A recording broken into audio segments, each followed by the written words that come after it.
Welcome welcome welcome welcome to your favourite channel study पाफिस hub. इस बार मैं एक डेली स्टडी रूटीन फॉर्म करने का तरीका लेके आया हूँ and that is going to work. ऐसा डेली रूटीन जो कि आप कई बार बनाने के लिए बैठे हो गए अपने स्टडी टेबल पे कि यार मेरे को आज डेली रूटीन बनानी है क्योंकि इस बार पेपर में मुझे बहुत अच्छा करना है, इस बार मेरे को बहुत अच्छी तैयारी करनी है। लेकिन और इसके लिए मैं कहीं ना कहीं आज डेली रूटीन बना कर रहूँगा ज़बरदस्त तरीके से। आप ऐसा कई बार किए हो गया है कि नहीं? लेकिन 2 से 3 दिन के बाद से वो आपकी रूटीन फॉलो नहीं होती है और फिर कहीं ना कहीं सारा धरा का धरा रह जाता है। और जैसे जिस ढर्रे से आप पहले चल रहे थे उसी ढर्रे से चल रहे होते हो। ऐसे बहुत सारे मोटिवेशनल डेली रूटीन्स भी आपके सामने आते होंगे जिनको कहीं ना कहीं देखने के बाद से आपको लगता होगा कि नहीं, मेरे को करना है, मेरे को पढ़ना है, but it works for 3 to 4 days।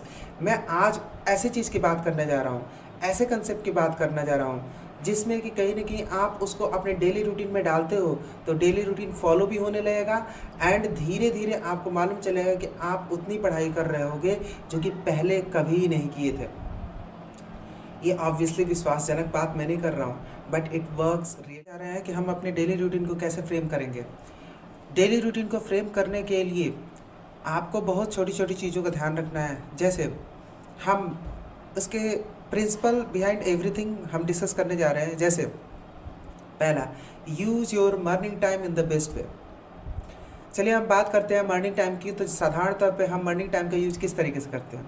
Morning time का यूज कोई भी इंसान या तो सुबह उठता है और जल्दी से बैग पैक करना, फ्रेश होना और आपाधापी लगी रहती है एंड किसी भी तरह से तैयार होकर अपने स्कूल को पहुंच जाना।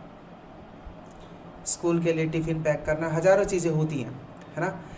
या तो अपने जॉब पे निकल जाना। तो जनरल तौर पे एक इंसान की लाइफ यही होती है कि सुबह का समय जल्दी का समय होता है, भाग दौड़ का टाइम होता है, झटाझट तैयार होकर निकलने वाला।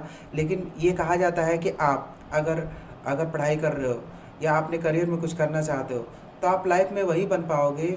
ये चीज़ इस बात से डिसाइड होती है कि आप सुबह के पहले 3 घंटे क्या करते हो। हम सुबह के पहले 3 घंटे को पूरी तरह से बर्बाद करते हैं क्योंकि वो सबसे ज़्यादा प्रेशियस टाइम होता है। आप जब सो के उठते हो तो 6 से 7 घंटे रेस्ट लेने के बाद आपका बॉडी एकदम फ्रेश रहता है, आपका दिमाग एकदम शांत रहता है। तो उस समय किसी भी चीज़ के बारे में सोचना, क्रिएशन करना ये ज़्यादा अच्छा होता है। या सामान्य तौर पे हम उठते ही जो हमारे पास स्ट्रेस रहता है, जो किसी बात का टेंशन रहता है, तो वही बात को टेंशन को सोचते सोचते उठते हैं, ऐसा भी करते हैं। तो और स्ट्रेस हम क्रिएट करते हैं। सुबह के समय हमें स्ट्रेस क्रिएट नहीं करना चाहिए, हमें रिलैक्स रह के हमें अपने लाइफ में जिस सब्जेक्ट में बहुत अच्छा करना है उस सब्जेक्ट को प्रॉपरली पढ़ने की कोशिश करना चाहिए और उससे कनेक्शन बनाने की कोशिश करना चाहिए।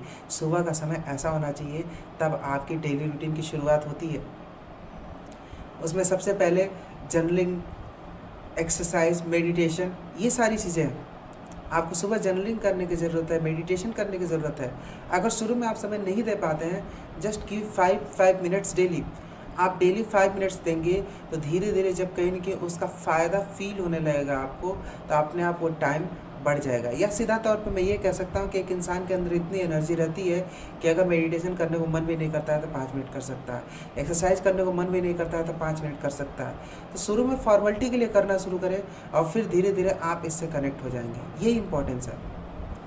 उसके बाद से है second, set a time block for 2 hours after waking up. ये सबसे इम्पॉर्टेंट है। हमें कहीं ना कहीं उठने के बाद से 2 घंटे का टाइम ब्लॉक सेटअप करना चाहिए। 2 घंटे का टाइम ब्लॉक सेटअप हम कैसे कर सकते हैं? तो जैसे कि मान के चलिए कि अगर आपको 7 बजे कहीं जाना है तो आप बैग पैक करने का काम रात को ही कर लीजिए। सारी चीज़ें सेटअप पहले से रखिए।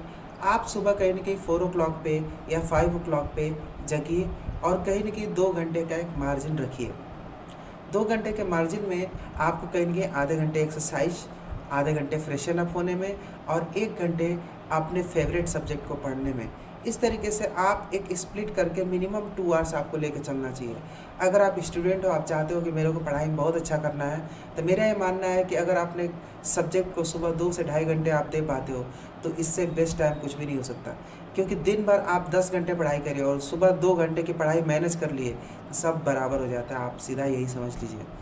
तो सुबह का 2 घंटे हमें कहीं न कहीं प्लान करना होगा, जिसमें कि हम अपने एक्सरसाइज़ और मेडिटेशन के साथ-साथ हम कहीं न कहीं प्रॉपर तरीके से बैठ के अपने किसी फ़ेवरेट सब्जेक्ट की पढ़ाई कर सकें।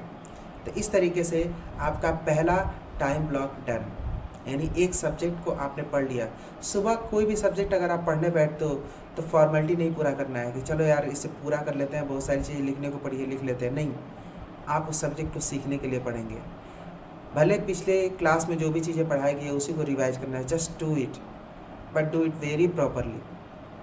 और कहीं न कहीं आप इसको क्रम से करेंगे तो आपका उस सब्जेक्ट के साथ एक स्ट्रॉन्ग बॉन्ड बनने लगेगा, और एक सब्जेक्ट के साथ जिस इंसान का बॉन्ड बन जाएगा उसे ये कहने की ज़रूरत नहीं कि वो बहुत जल्दी उस सब्जेक्ट में एक्सपर्ट हो जाएगा, ये बताने की ज़रूरत नहीं है। तो अब कहीं न कहीं हम तीसरे पॉइंट पे आएँगे, block your time for 3 important subject. ठीक है? अब कहीं न कहीं ये 4 चीज़ें हम डिस्कस कर चुके हैं। सुबह उठने के बाद से गर्म पानी आपको पीना चाहिए। तो कोई भी ल्यूकवार्म वाटर आप 1 ग्लास लेके सिप करते रहिए, बहुत ज़्यादा ज़रूरी है। इससे क्या होता है कि आप बेहतर फ़ील करते हैं। अगर फैट है तो फैट लॉस भी होता है ना? मतलब it works a lot, detoxification में आपको हेल्प करता है। इसके अलावा 30 मिनट फ्रेशन अप होने में, 1 आवर अपने फ़ेवरेट सब्जेक्ट को पढ़ने में और 30 मिनट जर्नलिंग और एक्सरसाइज करने में आप अपना समय दे सकते हैं। तो इस तरीके से आपके सुबह का समय बेस्ट यूज़ इसे कहा जाएगा, क्योंकि पहली बार अगर आप ऐसा करते हैं तो आप अपने आप को समय दे रहे हैं।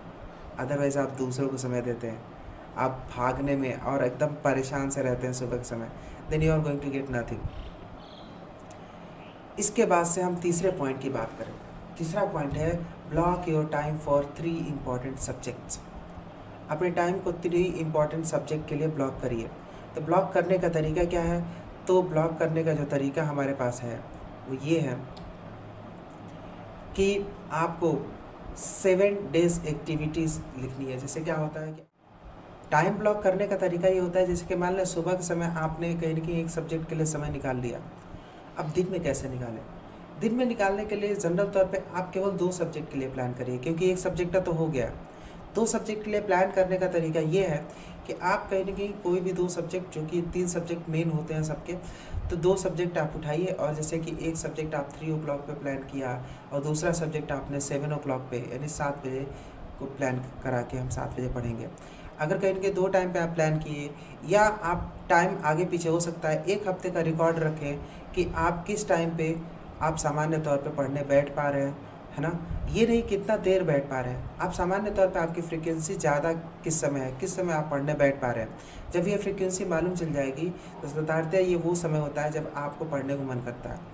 आप कहीं न कहीं उस टाइम को चूज़ कर सकते हैं, जैसे कि मान लें 4 ओ क्लॉक पे और कहीं न कहीं 6 ओ क्लॉक पे आपको पढ़ने को मन करता है, आप बैठते हैं, या 7 ओ क्लॉक पे और 4 ओ क्लॉक पे। तो आप क्या करें, 4 बजे और 7 बजे 2 टाइम फिक्स कर लीजिए, आप पढ़ने बैठिए।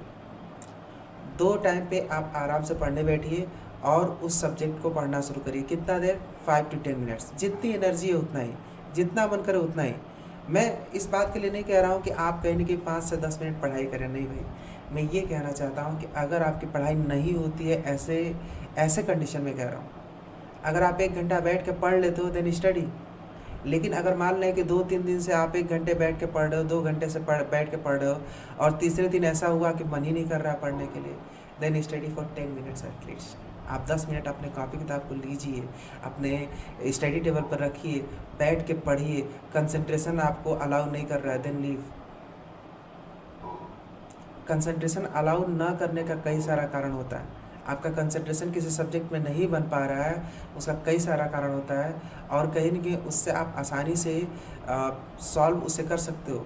एक्चुअली कनेक्शन नहीं होता है। जैसे कि मान के चलिए आप किसी ऐसे दोस्त के यहाँ गए हो जिसके साथ आप रहना पसंद नहीं करते हो, ऐसे मित्र के यहाँ आप चले गए, क्लासमेट है, तो अगर आप 3 घंटे बैठोगे तो आपको बोरिंग लगेगा। लेकिन वहीं एक ऐसे मित्र के साथ गए जो कि कहीं न कहीं जिसकी बातें अच्छी लगती है ना? उसके साथ रहने में मज़ा आता है, तो उसके साथ आप 10 घंटे भी रह सकते हो। वही बात है। तो कहने का मतलब कि जो सब्जेक्ट बोरिंग लग रही है उसके पीछे यही कारण है कि आपको बहुत सारी चीज़ें उसमें समझ में नहीं आती हैं, इसलिए आपको पढ़ना अच्छा नहीं लगता। तो पहले आप कुछ समय दें, थोड़ा-थोड़ा समय दें। धीरे-धीरे जब आप उस सब्जेक्ट को समझने लगोगे तो अपने आप 3-3 घंटे आप पढ़ने लगोगे। तो इसमें जल्दी करने की ज़रूरत नहीं, और मैं बताऊँ कि मैक्सिमम लोग इसी जल्दी के चक्कर में कभी भी मन से पढ़ाई कर ही नहीं पाते। तो कहीं न कहीं आप इस तरीके से अपने टाइम को ब्लॉक कर सकते हैं और आप शुरू में कहीं न कहीं 10 से 15 मिनट कर सकते हैं। चेन को मेंटेन रखना है, अगर किसी दिन 2 घंटे पढ़ाई हो गई, किसी दिन 10-15 मिनट पढ़ाई गई, कोई बात नहीं, आपको कहीं न कहीं चेन नहीं तोड़ना है। एंड जो जोश सैटरडे को पढ़ने के लिए होना चाहिए, जो जोश मंडे को पढ़ने का होता है शाम को, वही जोश संडे को भी होना चाहिए। संडे को हम छुट्टी डे मान के चलते हैं, इसलिए संडे को कहीं न कहीं पढ़ाई-वढ़ाई एक तरफ कर देते हैं। ये चीज़ नहीं करनी है, ये चीज़ करने से आपका चेन ब्रेक हो जाता है और फिर दूसरे दिन पढ़ने को मन नहीं करेगा, चीज़ें बदलने लगती हैं। टाइम ब्लॉक कैसे करना है, ये बात तो समझ में आ ही रहा होगा। अब हम ये बात करते हैं कि get 1 hour challenging, 1 challenging hour. ये कहीं न कहीं दिन में आप कभी भी एक चैलेंजिंग आवर रखिए, बेहतर रहेगा कि अपने दोस्तों के साथ रखिए, या कभी अकेले मिल जाता है या कभी छुट्टी के दिन यूज़ कर सकते हैं। लेकिन रेगुलर बेसिस पे 1 चैलेंजिंग आवर आपके साथ होना चाहिए, जिसमें कि आप ब्रेन स्टॉर्मिंग क्वेश्चन कर सकते हैं, कि आप वो क्वेश्चन कर सकते हैं या वो सब्जेक्ट जो आपको समझ में नहीं आते। लेकिन कहीं न कहीं देखो, हर इंसान कहीं न कहीं अगर चैलेंज को फेस ना करे ना, तो उसका दिमाग धीरे-धीरे क्या होता है, कमज़ोर होने लगता है। वो कहीं न कहीं रिलैक्स मोड में जाने लगता है। तो ऐसे केस में आपको एक ऐसे समय को फाइंड आउट करने की ज़रूरत है, जहाँ पे आप कहीं न कहीं उन क्वेश्चन को करें, जो क्वेश्चन आपको समझ में नहीं आते, जिन्हें आप कर नहीं पाते हो। आप उन क्वेश्चन को अपने नेचुरल वे में डिस्कस करें। एक मैथ्स के सवाल को करने का केवल यही मतलब नहीं होता है कि मैथ्स के सवाल को करने के बाद आप मैथ्स में बहुत अच्छे हो जाओगे। इसका ये भी मतलब होता है कि आप प्रॉब्लम सॉल्विंग का एटीट्यूड डेवलप करिए। एक इंसान के साथ अगर प्रॉब्लम सॉल्विंग का एटीट्यूड है, तो वो किसी भी क्वेश्चन को अपने तरीके से सॉल्व करेगा और धीरे-धीरे सॉल्व कर ले जाएगा। शुरुआत में ऑब्वियसली कभी भी आप पहली बार में किसी क्वेश्चन को अगर सॉल्व कर लेते हो, तो ऑब्वियसली उसकी या तो वो क्वेश्चन किसी काबिल नहीं है, किसी लायक नहीं है, या अगर क्वेश्चन लायक है तो कहीं न कहीं आपको पहली बार में परेशानी होगी। तो आपको हर नए क्वेश्चन के लिए, नए प्रॉब्लम के लिए लर्न करना पड़ता है, and be ready for that. जहाँ लर्न की बात होती है, हम फ्रस्ट्रेट होने लगते हैं। पढ़ाई का तरीका हमारा बदल गया यही चीज़। तो कहीं न कहीं हम कहीं न कहीं एक चैलेंजिंग आवर, मतलब हमें डेली बेसिस पे कम से कम 1 घंटे अच्छे क्वेश्चन से जूझना चाहिए। ऐसे क्वेश्चन से जो कि हम सामान्य तौर पर सॉल्व नहीं कर पाते हैं, उनसे जूझने की कोशिश करना चाहिए। इससे आपकी चैलेंजिंग क्वालिटी बढ़ती है, मतलब आपका दिमाग कहीं न कहीं बेहतर फ़ील करता है when you face challenge and win. तो ये कहीं न कहीं फेसिंग चैलेंज की हैबिट हमारा डेली बेसिस पे डेवलप हो जाना चाहिए। अब आगे आते हैं